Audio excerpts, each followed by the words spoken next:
sir. Thank you. The next speaker is Niranjan Reddy, Singapore. Please. So don't disturb. It's a maiden speech. You can speak. You can take your time. It's a maiden speech. I'll allow you.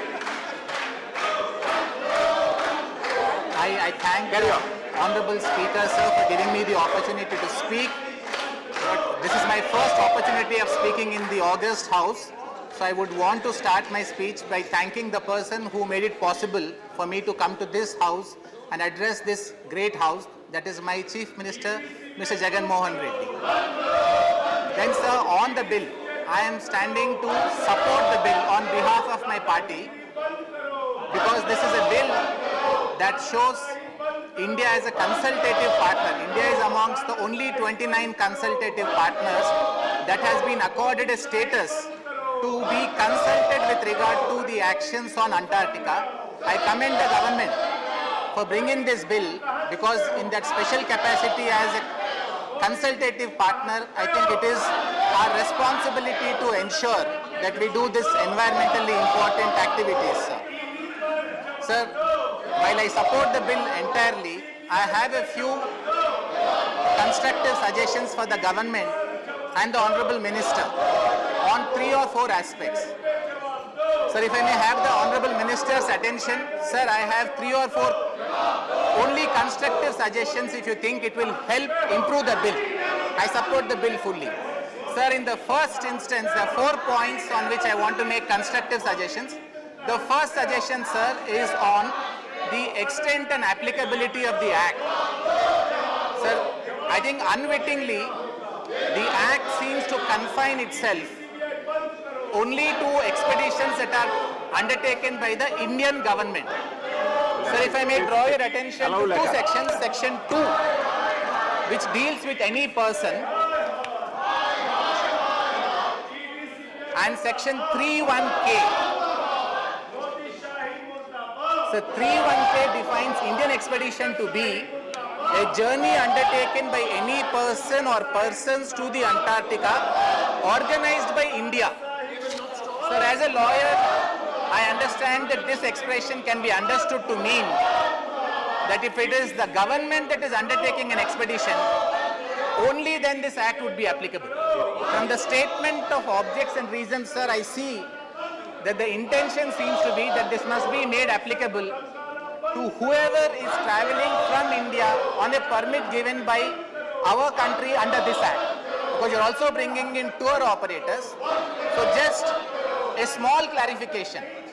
One would be expeditions organized by India, and sir, some other countries have the feature which provides for or permit granted under this act.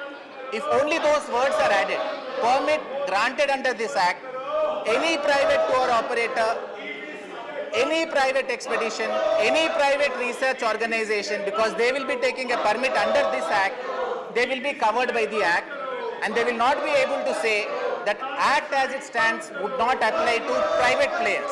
This is the first of the suggestions. So the second of the suggestions I have.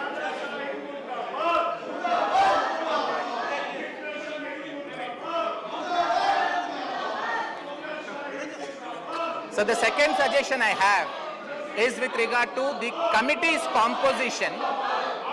I have no quarrel with the composition as such, sir, but it provides for 10 members of the level of under-secretary or more. It provides only for 2 scientific or independent experts. So this is an act that deals with environment, and it also requires the committee to consider environmental aspects. So sir, I am only making a humble suggestion that if you could consider having this independent experts number increased to 4 or 5, because they may be able to assess the committee better. So the third suggestion of mine is with regard to the functioning of the committee. So Section 25 provides that the committee will also monitor the activities in relation to permits granted. That's a very salutary feature because it is not a committee that is only going to be granting permits and doing nothing more. So if the committee has to monitor, sir, I find one small lacuna in the Act, which is that there is no provision made for any permit holders after completing their expedition to come back and submit a compliance report. So sir, if you can bring in a feature that whoever is permitted, the permit is for a particular length of time. After the length of time, if they can come, they are required to come back and submit a compliance report, then the committee would be able to monitor it. Sir, you have a feature similar like this with regard to section 38, where if it is a waste disposal requirement, they have to come back and submit a compliance. So it is a part of the act, but it is there only for waste and sewage disposal. It is not there in relation to the other conditions which can be laid down as a part of granting the permit itself. So the third one, suggestion I have, and I think this is going to be a little critical, sir, for the functioning of the act, is the Honorable member, granted under section 27. Honorable member, you address the chair. I'm sorry. My apologies. The Honorable Speaker, sir, section 27 provides for the permit which is to be granted. It provides, sir, for 3 steps for a person seeking permit, even if it's a tour operator undertaking a tour or any scientific expedition. Our act is a little cumbersome because it is providing for 3 different steps. So if I may show section 27, and if I seek your indulgence to refer to it very briefly. First instance, step number 1, whoever is applying for grant of any permit must undertake one environment impact assessment under section 27(5), sir. After he makes that assessment, he will then make an application to the committee. The committee will then decide if this would have any minor or transitional impact on environment. If it so feels, step 2, it will ask these persons to undertake an initial environment assessment study.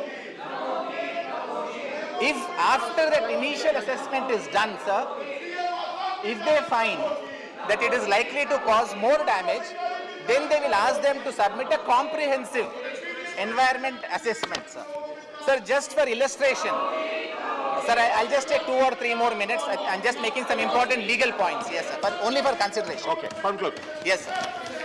Sir, the 3-stage process is slightly removed from comparable international legislations like UK and US, sir, where US provides that in the first instance, if the person starting the project himself knows that this is likely to cause considerable, more than normal damage, he can directly apply by saying that I have undertaken this comprehensive environment impact assessment. Please consider for the serious one only. Otherwise now, sir, if someone wants to carry out any expedition which may have more than minor consequences, 3-stage process is provided, sir. And sir, in the comparable laws, if the first study reports that it is likely to cause less than minor damage, sir, then the expedition can start straight away. Yeah. Your party time is over, but since you are a new member and it is your maiden, no, you can make it. It is your maiden speech. Since it is your maiden speech, I allow you time. Yes, sir. And I am going to take only 1 or 2 more minutes, sir. I don't want to claim that privilege and waste the House's time. Sir, the last of my suggestions is with regard to the court's jurisdiction. Sir, we are to constitute special courts under section 48. And sir, very importantly, I commend the government for thinking through this. In 48(5), it provides that even if an offence is committed on the Antarctica glacier or the lands, it will be deemed that it has been committed in India. So this is very important so that it takes away any allegations of extraterritorial application. By law, it can be deemed to have been committed in India. Sir, but while we make this provision in 48(5), I find that we are missing out a similar provision under 48(6). 48(6) again is a very important feature where you provide that apart from any offence under this act, if a person is committing any other offence, the special court can try the other offence also. But when you are providing for the other offence to be tried, sir, the bill does not provide that even that offence will be deemed to have been committed within the territory of India, because if it provides that it is so committed, so deemed, like under 48(5), there won't be a problem. Otherwise, sir, tomorrow someone might say that an offence under this act can be tried in India because 48(5) provides for it, but an offence, let me say, under IPC or some other provision cannot be tried in India because 48(6) does not provide for it. So the last of my suggestions, I have completed my suggestions on the legalities of the bill, sir. So this is a forward-looking, timely bill, espouses India as an environmentally responsible state, and in the global order that we are seeking to achieve, where we want to be the forerunner of environmental issues. So this is a very, very important bill. Sir, I would conclude by only making one more request, sir. So this is a very salutary bill in respect of any expeditions to Antarctica.